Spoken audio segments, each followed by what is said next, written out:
battle lines being drawn. Nobody's right if everybody's wrong. Young people speaking their minds are getting so much resistance from behind. Time we stop. Hey, what's that sound? Everybody look what's going down.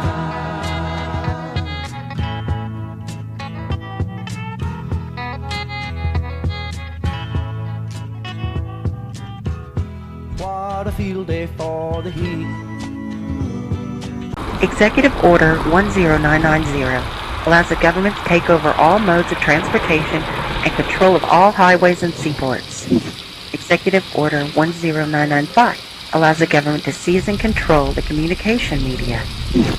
Executive Order 10997 allows the government to take over all electrical power, gas, petroleum, fuels, and minerals.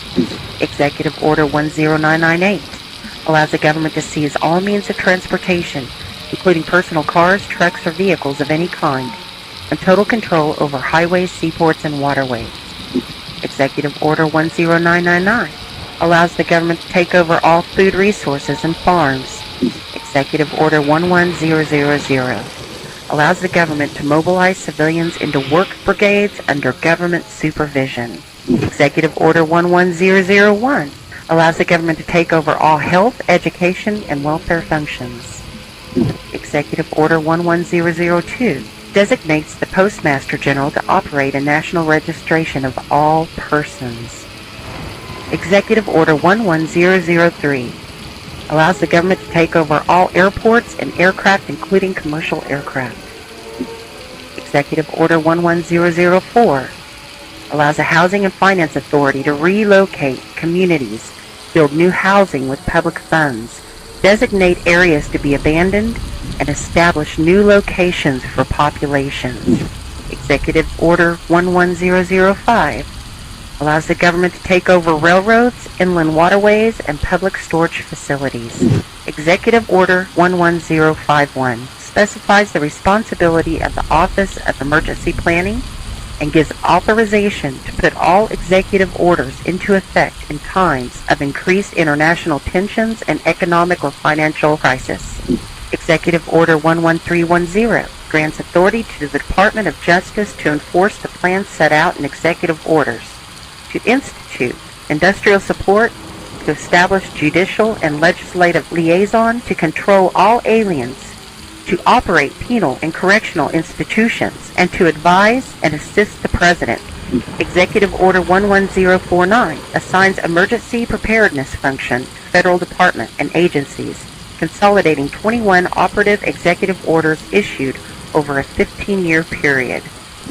Executive Order 11921 allows the Federal Emergency Preparedness Agency to develop plans to establish control over the mechanisms of production and distribution, energy sources, wages, salaries, credit, and the flow of money in U.S. financial institutions in any undefined national emergency. It also provides that when a state of emergency is declared by the President, Congress cannot review the action for 6 months. The Federal Emergency Management Agency has broad powers in every aspect of the nation.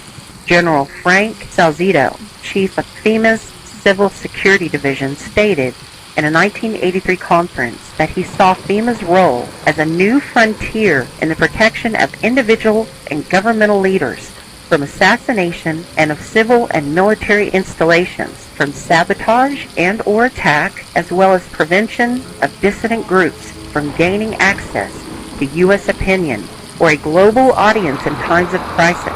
FEMA's powers were consolidated by President Carter to incorporate the National Security Act 1947 that allows for strategic relocation of industries, services, government, and other essential economic activities, and to rationalize the requirements for manpower, resources, and production facilities. The 1950 Defense Production Act gives the President sweeping powers over all aspects of the economy. The Act of August 29, 1916 authorizes the security of the Army in time of war to take possession of any transportation system from transporting troops materials, or any other purpose related to the emergency. The International Emergency Economic Powers Act enables the President to seize the property of a foreign country or national. These powers were transferred to FEMA in a sweeping consolidation in 1979.